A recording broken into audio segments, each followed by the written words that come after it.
Greetings, friends around the world, and welcome. This is Caravan to Midnight, the Thursday night edition. Well, isn't it fun to watch the left just destroy itself? It's overwhelming itself with its own stupidity.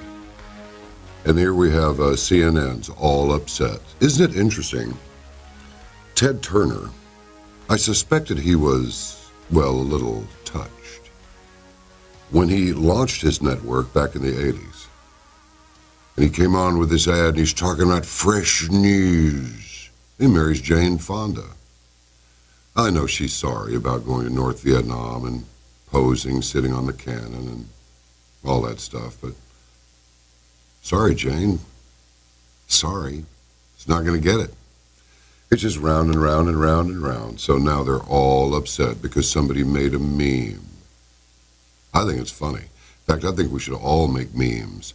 I think we should drive them out of business because they have done a tremendous disservice. But don't you find so many of our most beloved institutions are just completely full of themselves and therefore full of it?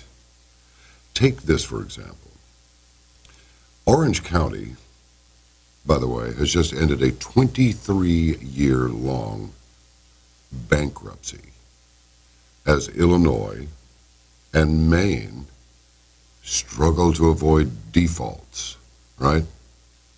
They're about to be downgraded to junk status. I thought they already had been, but they're teetering on the edge of it, right? Let's see here. Yeah, I really think we all need to make memes. We'll be meme makers and just absolutely overwhelm them with memes that they don't like. We know that academia toes the official line. More on that when we speak with Brian Forster. You know, he's an intrepid adventurer, and he investigates all these ancient sites. It's been a while since we've spoken with him, a little bit too long, really.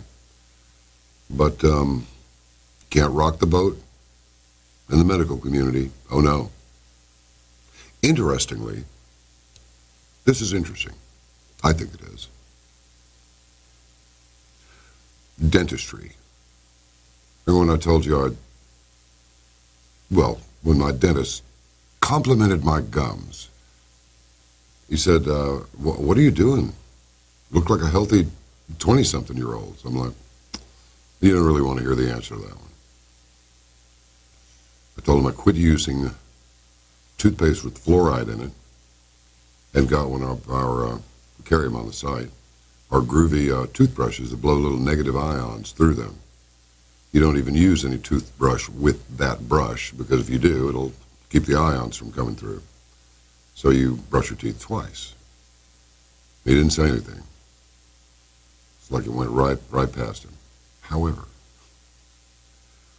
he has begun carrying this, it's really strange. It's like black toothpaste, but it has a good bit of charcoal in it, and there is no fluoride in it, so I think he heard me. So that's good. But so many of these things that we've trusted for so many years are just being revealed as nothing more than a bunch of bloody nonsense. Now, we've suspected this for a long time, but here it is from Medium.com. You know how movies are a part of your life. The actors and actresses in those movies they're part of your life. Well, they want you to think that. They're really not a part of your life, unless you allow them to be, right? But Tom Secker and Matthew Alford have written an article, and it says, exclusive documents expose how Hollywood promotes war on behalf of the Pentagon, CIA, and NSA. U.S. military intelligence agencies have influenced over 1,800 movies and TV shows. These documents, for the first time, reveal the vast scale of U.S. government control in Hollywood, including the ability to manipulate scripts or even prevent films too critical of the Pentagon from being made, not to mention influencing some of the most popular film franchises in recent years. This raises new questions not only about the way censorship works in the modern entertainment industry, but also about Hollywood's little-known role as a propaganda machine for the U.S. national security apparatus. When we first looked at the relationship between politics, film, and television at the turn of the 21st century, we accepted the consensus opinion that a small office at the Pentagon had, on request, assisted the production of around 200 movies throughout the history of modern media, with minimal input on the scripts. How ignorant we were. More appropriately, how misled we had been. We have recently acquired 4,000 new pages of documents from the Pentagon and CIA through the Freedom of Information Act. For us, these documents were the final nail in the coffin. The previous best estimate in a dry academic book way back in 2005 was that the Pentagon had worked on less than 600 films and an unspecified handful of TV shows. The CIA's role was assumed to be just a dozen or so productions until very good books by Tricia Jenkins and Simon Wilmetz were published in 2016, but even then, they missed or underplayed important cases, including Charlie Wilson's War and Meet the Parents. Alongside the massive scale of these operations, our new book, National Security Cinema, details how U.S. government involvement also includes script rewrites on some of the biggest and most popular films, including James Bond, the Transformers franchise, and movies from the Marvel and DC cinematic universes. A similar influence is exerted over military-supported TV, which ranges from Hawaii Five-0 to America's Got Talent, to Oprah and Jay Leno, to Cupcake Wars, along with numerous documentaries by PBS, the History Channel, and BBC. National Security Cinema also reveals how dozens of films and TV shows have been supported and influenced by CIA, including the James Bond adventure Thunderball, the Tom Clancy thriller Patriot Games, and more recent films including Meet the Parents and Salt. CIA even helped make an episode of Top Chef that was hosted at Langley, featuring then CIA Director Leon Panetta, who was shown as having to skip dessert to attend to vital business. Was this scene real, or was it a dramatic statement for the cameras? When a writer or producer approaches the Pentagon and asks for access to military assets to help make their film, they have to submit their script to the entertainment liaison offices for vetting. Ultimately, the man with the final say is Phil Strub, the DoD's chief Hollywood liaison. If there are characters, action, or dialogue that the DoD doesn't approve of, then the filmmaker has to make changes to accommodate the military's demands. If they refuse, then the Pentagon packs up its toys and goes home.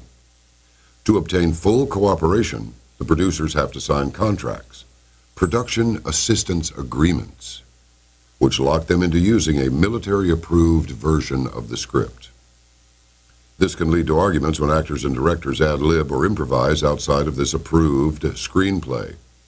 On set at Edwards Air Force Base during the filming of Iron Man, there was an angry confrontation between Strub and director Jon Favreau. Favreau wanted a military character to say the line, "People would kill themselves for the opportunities I have," but Strub objected. Favreau argued that the line should remain in the film, and according to Strub, he's getting redder and redder in the face, and I'm getting just as annoyed. It was pretty awkward, and then he said angrily, "Well, how about they'd walk over hot coals?" I said, "Fine." He was so surprised it was that easy. In the end, this compromised line did not appear in the finished film. It seems that any reference to military suicide, even an offhand remark in a superhero action comedy adventure, is something the DoD's Hollywood office will not allow. It's understandably a sensitive and embarrassing topic for them when during some periods of the ever-expanding and increasingly futile War on Terror, more U.S. servicemen have killed themselves than have died in combat. But why shouldn't a movie about a man who builds his own flying suit of armor not be able to include such jokes?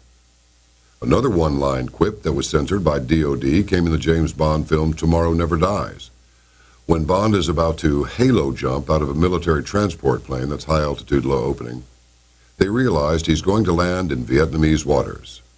In the original script, Bond's CIA sidekick jokes, "You know what'll happen. It'll be war, and maybe this time we'll win." This line was removed at the request of the DoD. Strangely, Phil Straub denied that there was any support for Tomorrow Never Dies, while the preeminent scholar in the field, Lawrence Suid, S-U-I-D, only lists the DoD connection under unacknowledged cooperation. But the DoD are credited at the end of the film, and we obtained a copy of the production assistance agreement between the producers and the Pentagon.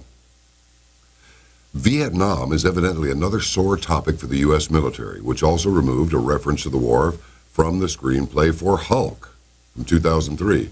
While the military are not credited at the end of the film, on IMDb or in the DoD's own database of supported movies, we acquired a dossier from the U.S. Marine Corps detailing their radical changes to the script.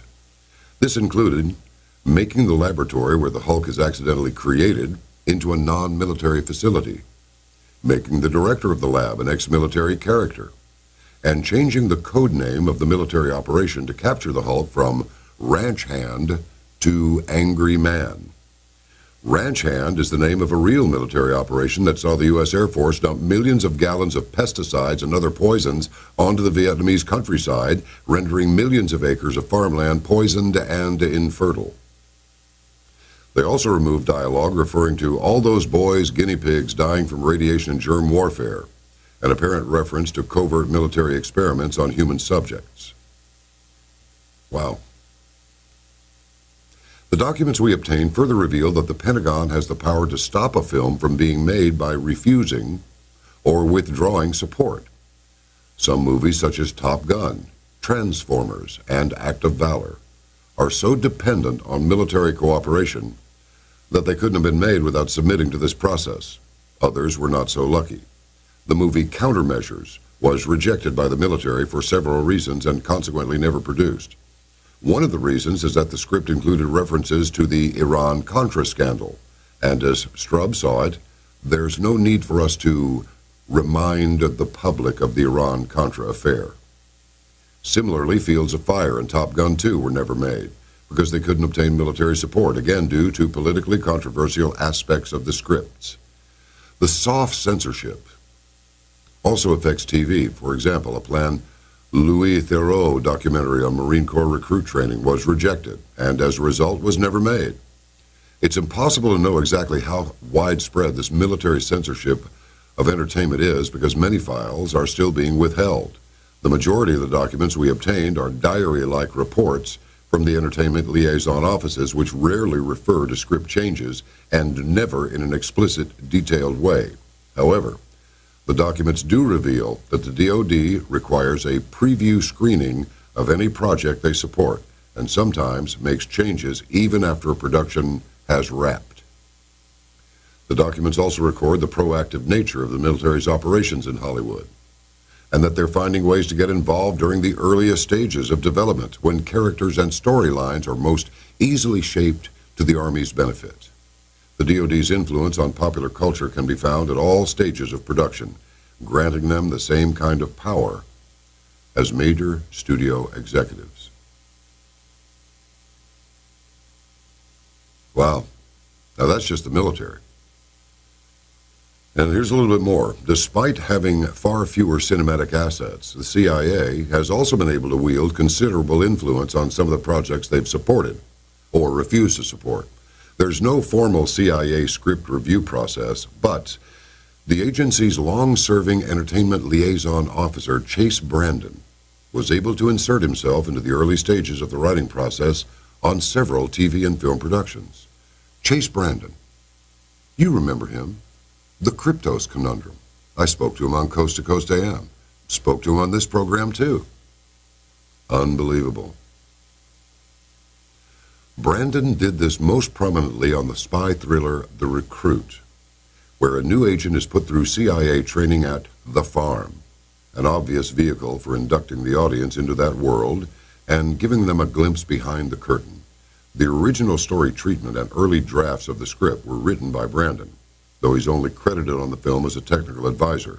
covering up his influence on the content. The Recruit includes lines about the new threats of the post-Soviet world, including that great villainous justification for a $600 billion defense budget, Peru, along with rebuttals of the idea that the CIA failed to prevent 9/11, and it repeats the adage that CIA's failures are known but its successes are not. All of this helped to propagate the idea that the agency is a benevolent, rational actor in a chaotic and dangerous world. CIA has also managed to censor scripts, removing or changing sequences that they didn't want the public to see. On Zero Dark 30, screenwriter Mark Bohl verbally shared his script with CIA officers, and they removed a scene where a drunk CIA officer fires an AK-47 into the air from a rooftop in Islamabad, and removed the use of dogs from the torture scenes. In a very different kind of film, the hugely popular romantic comedy Meet the Parents, Brandon requested that they change a scene where Ben Stiller's character discovers Robert De Niro's, Stiller's father-in-law-to-be, secret hideaway. In the original script, Stiller finds CIA torture manuals on a desk, but Brandon changed that to photos of Robert De Niro with various dignitaries. Wow. Indeed, CIA's ability to influence movie scripts goes back to their early years. In the 40s and 50s, they managed to prevent any mention of themselves appearing in film and TV until North by Northwest in 1959. This included rejecting requests for production support, meaning that some films were never made, and censoring all references to CIA in the script for the Bob Hope comedy, My Favorite Spy. The CIA even sabotaged a planned series of documentaries about their predecessor, the OSS, by having assets at CBS develop a rival production to muscle the smaller studio out of the market. Once this was achieved, the agency pulled the plug on the CBS series too, ensuring that the activities of the OSS remained safe from public scrutiny. While very little is known about NSA's activities in the entertainment industry, we did find indications that they're adopting similar tactics to CIA and DoD. Internal NSA emails showed that the producers of Enemy of the State were invited on multiple tours of NSA headquarters. When they used a helicopter to film aerial footage of Fort Meade, the NSA did not prevent them from using it in the movie. According to a 1998 interview with producer Jerry Bruckheimer, they changed the script at NSA's request so that the wrongdoings were the actions of one bad apple NSA official and not the agency in general. Bruckheimer said, "I think the NSA people will be pleased. They certainly won't come out as bad as they could have. NSA's not the villain." The idea of using cinema to pin the blame for problems on isolated rogue agents or bad apples, thus avoiding any notion of systemic, institutional, or criminal responsibility, is right out of the CIA DoD's playbook. In all, we're looking at a vast, militarized propaganda apparatus operating throughout the screen entertainment industry in the United States.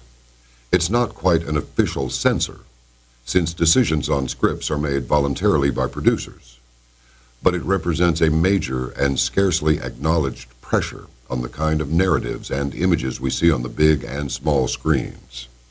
In societies already eager to use our hard power overseas, the shaping of our popular culture to promote a pro-war mindset must be taken seriously. And just so you know, Tom Secker is a British-based writer who covers the security services, Hollywood, and the history of terrorism. He runs the Spy Culture blog, which can be supported via patreon.com. His work's been covered by The Mirror, The Express, Salon, Tech Dirt, and elsewhere. And Dr. Alford is a teaching fellow in the Department of Politics, Language, and International Studies at the University of Bath. His documentary film, based on his research, The Writer with No Hands, was premiered in 2014 as Hot Docs, Toronto, and won runner-up at the Amar Popular Film Festival in Tehran. Who'd have thunk it, huh? Let's see, from Gateway Pundit, CNN reported 44 states refused to provide Trump with voter information. But it was only 14, actually. Florida school dumps Common Core. You know what happens then? skyrockets to #1 in English language arts with 90% scoring proficient. That's posted at naturalnews.com by Isabel Z. Amazing. And then, this is so strange. This is from zerohedge.com. With every passing day, the formerly booming nation of South Africa is getting ever closer to the formerly Banana Republic of Zimbabwe. On Wednesday, South Africa's ruling African National Congress proposed at its 5th annual National Policy Conference that in addition to potentially nationalizing the country's central bank, that land expropriation without compensation should be allowed where it is necessary and unavoidable. We need the land. The problem is they don't know what the bleep to do with the land. They know nothing of modern agriculture. I'm using the word nothing. President Jacob Zuma said, yes, land expropriation, taking the land without paying for it, where it is necessary and unavoidable. Now, there was a hard push from supporters of President Zuma for a decision on the redistribution of land without compensation, which would necessitate a change to the Constitution. But as the Sunday Times reported, according to the ANC's Economic Transformation Subcommittee head, Enoch Godongwana, both this proposal and the current system of redistribution with compensation remain on the table for debate by branches. Zuma, however, hinted in his closing address that there could be legislative changes for expropriation without compensation. We agree on the imperative to accelerate land redistribution and land reform. Again, we had robust discussions on the modalities to achieve this. We agree that using the fiscus for land redistribution must be accompanied by other measures if we are to achieve the goal at the required pace. Where it is necessary and unavoidable, this might include expropriation without compensation. Oh boy, the policy conference, which has been the top news item in South Africa for the past 6 days, made a dramatic turnaround and ditched the term white monopoly capital as being the main hindrance to the rapid socio-economic transformation of the black majority. Most of the delegates appeared to have given President Jacob Zuma and his supporter the thumbs down on this issue. They have recently used the term white monopoly capital in what appears to be an attempt to regain lost support among the masses. 9 out of those 11 commissions said the phenomenon of monopoly capital is a global one, and it manifests itself differently in various parts of the globe. Therefore, it would not be correct to characterize ours as simply white monopoly capital. But here's the payoff, and this is the important part. Ordinary South Africans are meanwhile keeping close tabs on the policy conference, adamant that the ANC come up with solutions to overcome deep poverty, the uncontrollable rise in unemployment, and inequality. The ANC should once again become the party that people voted for so many years ago, says Mabali Nyando, lamenting that 22 years into democracy, the living conditions of the people, black people in particular, are deteriorating rather than improving. Becky Khumalo told DW that the ANC should focus on unemployment, a major issue among the black people. People are unemployed, hungry, and they have lost hope, he says, appealing to the ANC to work more closely with entrepreneurs. And if South Africa decides to follow in Zimbabwe's footstep, the already hopeless people will be even hungrier and even more unemployed.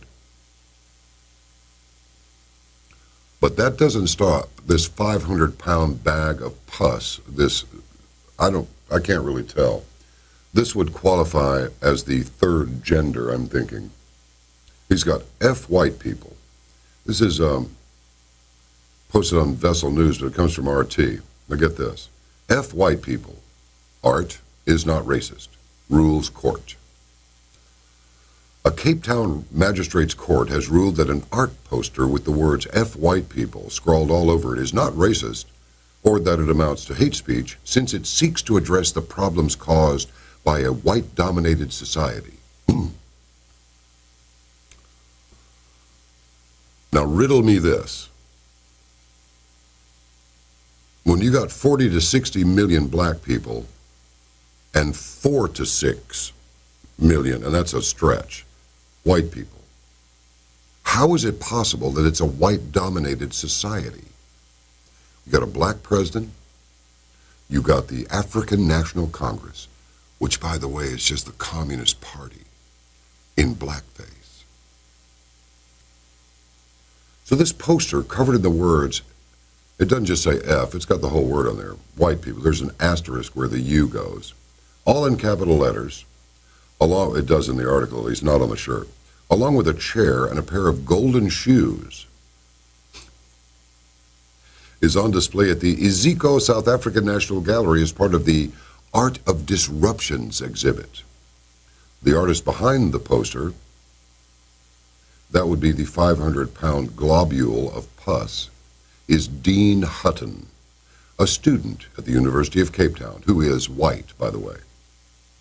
White people made racism and made sure it is deeply embedded in our social systems, laws, economies, institutions, and individuals.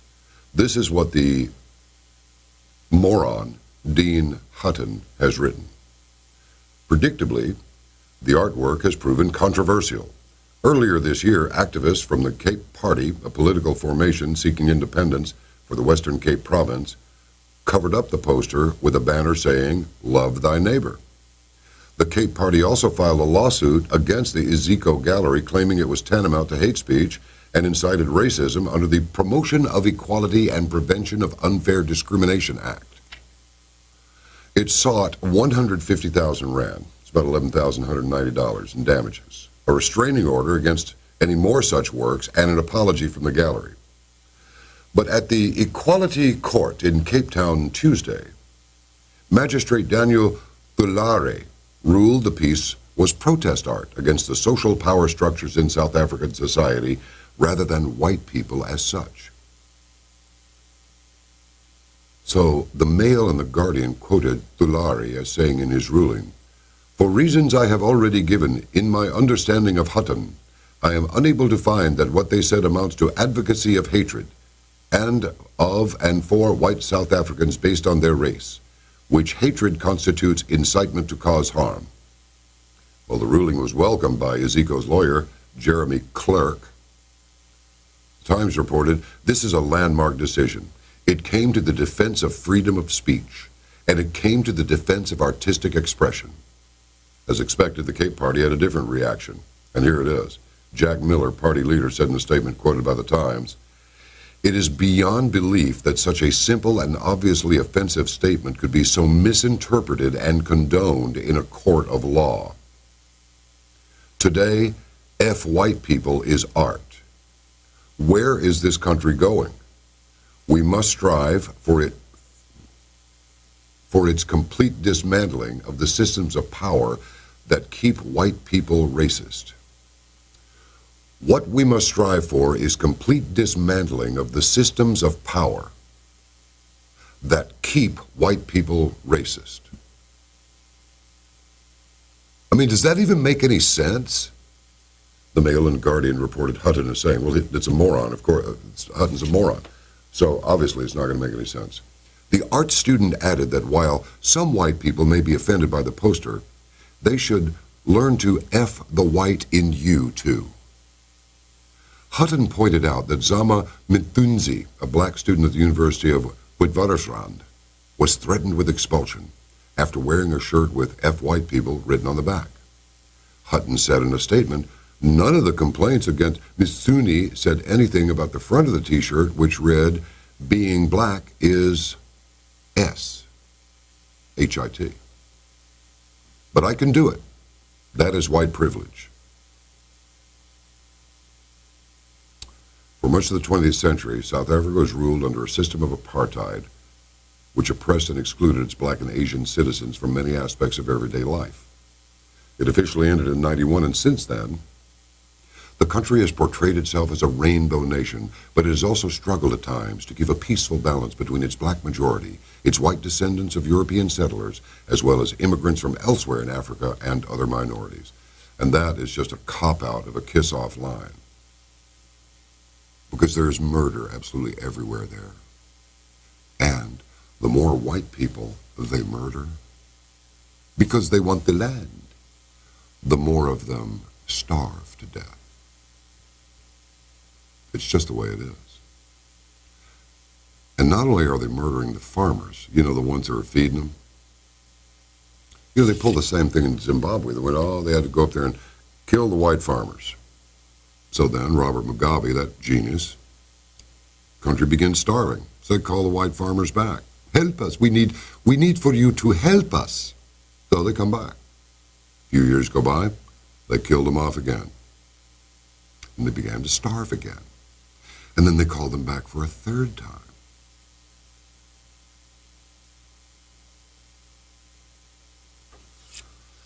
It's really extraordinary. Stupidity reigns.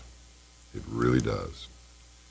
If you need help, regardless of your race, creed, or color, what do? Well, you go to the people who can help you. You don't go to people who can't help you because they can't help you and you need help. And yet the people that they go to for help, well, those are the horrible racists. This was all orchestrated by George Soros and people like him. I think we would do really, really well to remember something.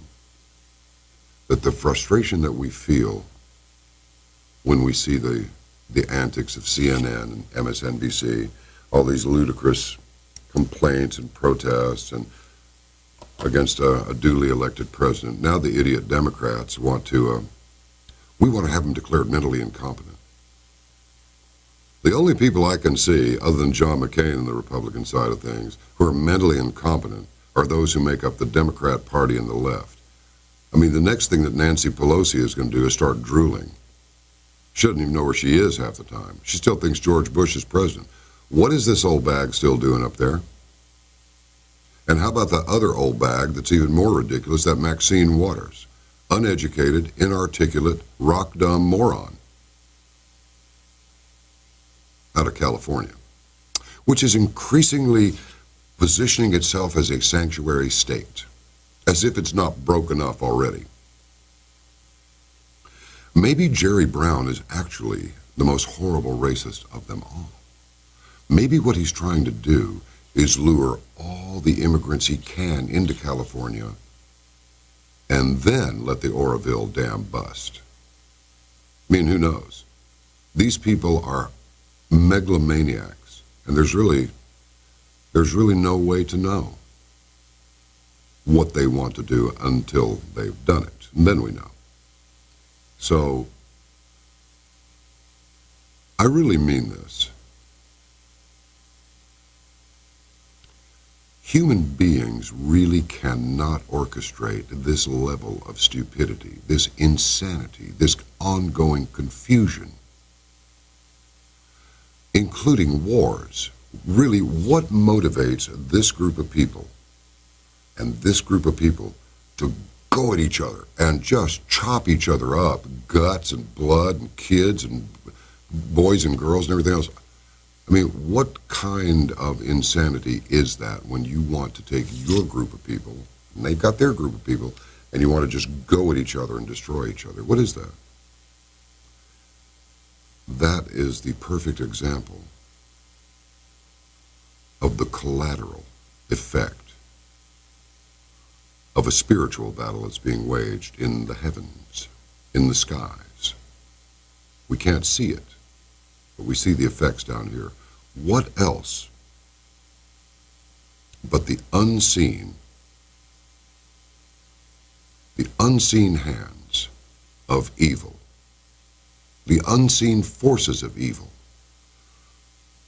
the sole purpose of which is to disrupt and destroy and confuse and deceive? Why does that component even exist? Well, it's because evil exists. This really is a battle between good and evil. Jesus himself said to one group over there, no, you're of your father, the devil. There are some people out there who are of their father, the devil.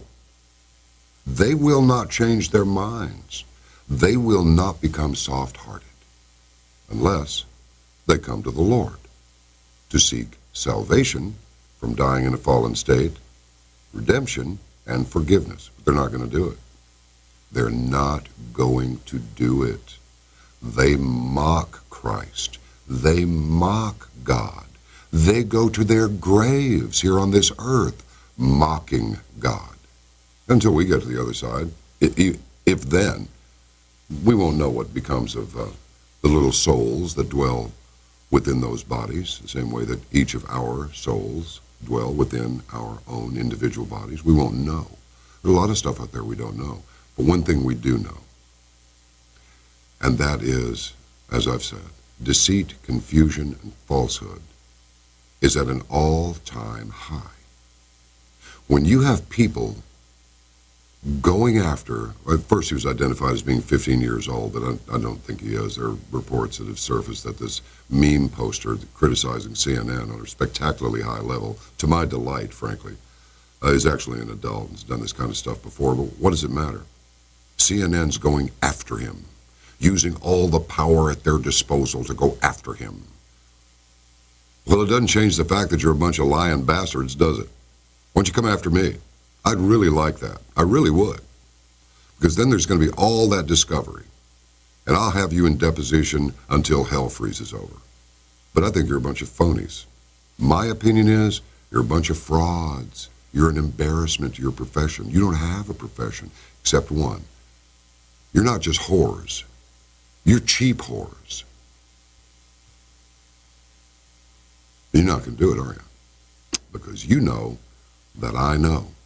There are a lot of outfits out there that people trust. At the right time, I'll tell you who they are, and I'll tell you what they are, and I'll tell you who they're connected to. Not now, but soon. We're on it. It's what we do. And it won't make any difference if I'm sitting in this chair or not. Truth is going to come out. And when it does, for some of these people, it might have been better if they had missed their period, meaning they should have been born in a different time. And nothing more. All right, why don't we get on with Brian Forster? This should be interesting. He's a little hard to track with because he just goes out into the world and just does all this stuff. He's on Easter Island 1 minute. He's in Peru. He's in Egypt. He's over here. He's over there. And he posts a lot of YouTube videos, hundreds of them. And he's in it for the sake of discovery. You know, sometimes I say, ladies and gentlemen, boys and girls, children of all ages, children, those who have not lost their sense of wonder and discovery, who do it just for discovery's sake. Just for discovery's sake. And then if there's an additional benefit, some revelation, well, that's just extra. And that's the kind of guy Brian Forster is. If you're watching this news segment on YouTube, I invite you to join Caravan to Midnight. Many people rely on this program for the news and conversations that they can actually rely on with a high degree of confidence. We're not always 100% accurate, but 99 out of 100 is not bad. So, it's really inexpensive. In fact, it's downright cheap. And there's a link right here, right down there below the screen that you're watching this on, if you're watching on YouTube. And we invite you to join us. We are entirely member-supported. Entirely member-supported. Nobody tells us what to do. Nobody writes our script for us. I write my script. And if there's blowback, well, I'll suffer the blowback. But better that than have somebody else write a script for me and say, here, read this. And read it with sincerity. And really sell it. Make them believe you. The stuff we do on Caravan to Midnight, this stuff sells itself. Okay? So, come on. We're waiting for you. Join our family. You'll be glad you did. Many people say it's the best money they ever spent. That they can't believe they didn't do it sooner. I mean it. We get hundreds of emails. We get thousands of emails every day and hundreds of people who say pretty much that very thing. It's the best investment they ever made. Okay? So think it over. And when you've thunk about it long enough, join us.